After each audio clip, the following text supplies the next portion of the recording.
warri xiqqoo garaa laaftan nuuf barreessuu dandeessu. Warri immoo waan sirreessinu waan yaaduu qabnu yaaddan immoo nutti barreessuu dandeessu ergaa. Warri immoo nu qeequu barbaadan immoo nurratti barreessuu dandeessu. Kabajamoo Profeesar Baqqalaa Guutamaa walitti qabaa waldaa qorannoo Oromoo, kabajamtoota miseensota boordii, kabajamtoota hooggansaa ooraa, hooggantoonni mootummaa waltajjii keessa waan hin taaneef isiniif baay'ee har'a rakkadhu jechaadha. Hunda dura ooraan hundaa'ee yeroo gabaabaa keessatti as ga'uu isaatiif boordii fi hooggansa miseensota ooraa baga gammaddanii baga milkooftan jechuun barbaada. Sabboonummaan uummata keenyaa bu'aa hedduu keessa darbee sadarkaa har'a ga'e kanarra ga'ee jira. Sabboonummaan sadarkaa amma irra ga'e kanatti immoo ergamoota gurguddoo sadi akka baatu akka mootummaa naannoo keenyatti bocamee irratti hojjetamaa jira. Inni jalqabaaf inni duraa barnootaaf teekinooloojiidhaan dhaloota uummata barnootaaf teekinooloojiidhaan dorgomaa ta'e qabaachuu. Inni lammataa dinagdeedhaan uummata aangoomee qabaachuu. Inni sadaffaa sirna cimaa qabaachuudha. Dhimmoota ergamoota lamaan kana milkeessuudhaaf dhimmi inni murteessaan barnootaaf teekinooloojiidha. Akkuma amma hayyoota keenya amma asitti galateeffan Sheek Bakrii Saaphaaloos, Dr. Hayilee Fidaanis uummata keenya jalqaba kan isaan irratti xiyyeeffatan ija isaa saaqurratti. Ija isaa saaqurratti sababni isaan xiyyeeffataniif karaan inni jalqabaa uummanni tokko iji isaa yoo saaqame waan ta'uu qabu ta'uu waan danda'uuf. Kanaaf dhimmi barnootaaf teekinooloojii uummata keenyaaf dhimma jiraachuu dhabuuti. Hayyoota kana lamaaniif qabsaa'ota kana lamaaniif mootummaa naannoo keenyas manneen barnoota bultii addaa ijaaramanii amma bu'aa fiduu jalqaban keessatti siidaan isaanii akka dhaabbatu taasifamee jira.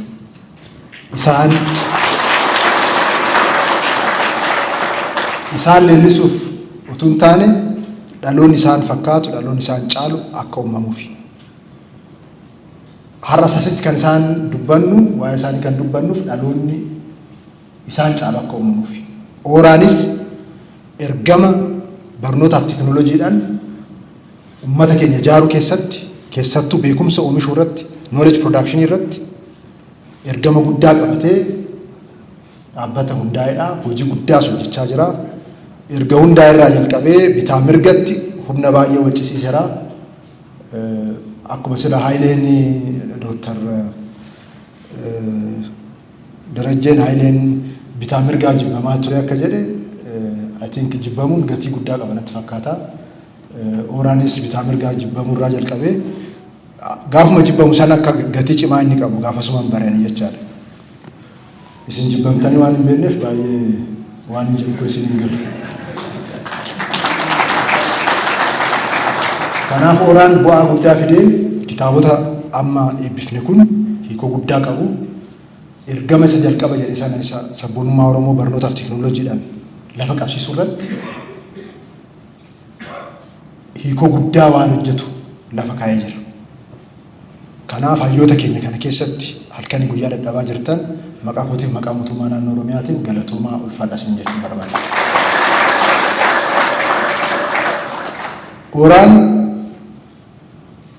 ergamoota gurguddoo sadan tokko hin milkeessa jedhee yaada.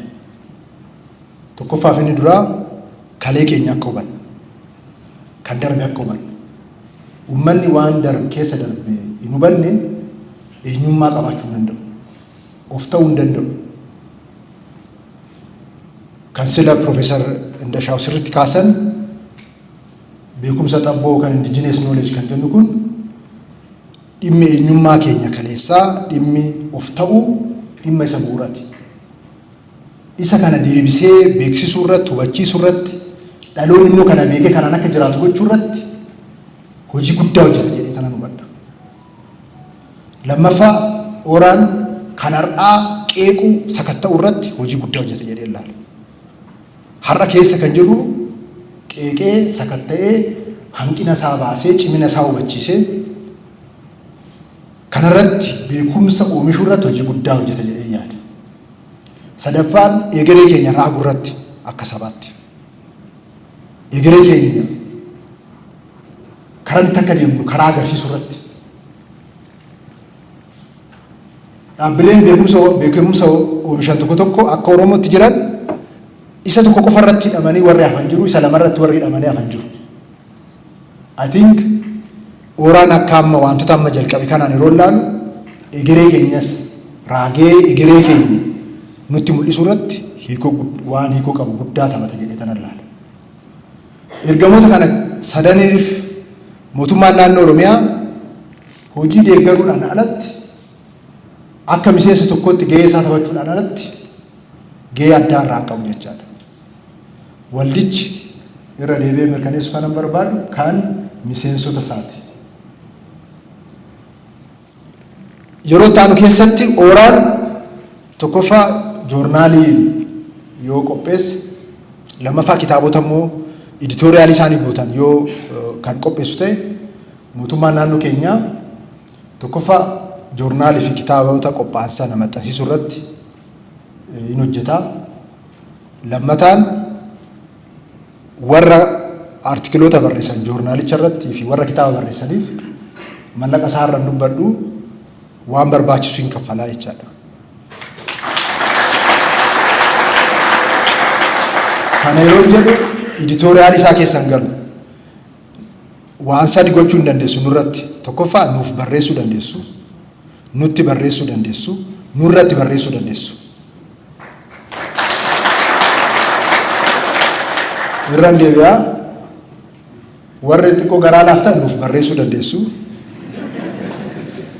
Warri immoo waan sirreessinu waan yaaduu qabnu yaaddan immoo nutti barreessuu dandeessu ergaa. Warri immoo nu qeequu barbaadan immoo nurratti barreessuu dandeessu. Isa kanarratti Ooraan editoriaalii isaatii waan laalee mirkaneesse hunda mootummaan naannoo keenyaa joornaalichas akka maxxansu, kitaabichas akka maxxansee uummata bira akka godhu carraa kanaan isiniif mirkaneessuun barbaada. Banaa ta'ee namni hundumtuu hayyoonni keenyas yeroo qabdan sirriitti kennitanii hojii editoriaalii isaa boordiinis hojjetee waggaatti joornaalii tokko joornaalii lama yeroon itti produce ta'u kana keessatti namoota siin humnaa beekumsa siin humnaa ergamoota lamaan kana karaa bahuu danda'uun akka jabaattanii hojjettan asumaan dhaamuun barbaada. Hojii namoota hojjettan baay'ee guddaadha. Uummanni keenya sadarkaan irra jiruu fi qabsoo fuuldura keenyatti nu eeggatu irraa yeroo immoo madaallu ergama guddaa hojii guddaatu si fuulduratti sin eeggata. Kanaaf kanarratti xiyyeeffannee akka hojjennu asumaan imaanaa isiniin jechuun barbaada. Akka sila kallattii kaa'uuf oduu hin taane akka miseensa tokkotti imaanaadhuma himachuuf jechaadha. Wantoonni inni asitti kaase akka kallattiitti otoo hin taane akka qabataman kanan barbaadu akka imaanaa tokkotti akka miseensa tokkotti akka yaada tokkotti qabamee akka nuuf ilaalamuun barbaada. Ooraan barana hayyoota keenya lamaan kana yaadachuu isaatiif baay'een gammada. Akka mootummaa naannoo keenyattis maatii lachuudhaafu qarshii amma kenname irratti dabalataan miiliyoona 5 nuus kontribuut kan godhu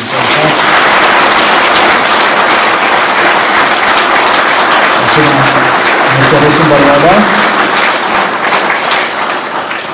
Hundaa ol boruun keenya kan fakkaatu waan har'a itti qophoofne. Har'i keenya immoo kan fakkaatu waan kaleessa amma kaleessa qophoofne. Amma kaleessa qophoofnuuni har'a of harkaa qabna.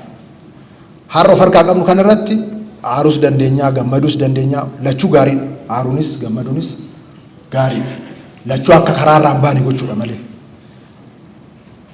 borummoo amma barbaannu ga'uudhaaf har'a haga barbaadamu qophaa'uu qaba. Qophaa'uu san keessatti oraan geenyumaan bakka hin bu'amne qaba.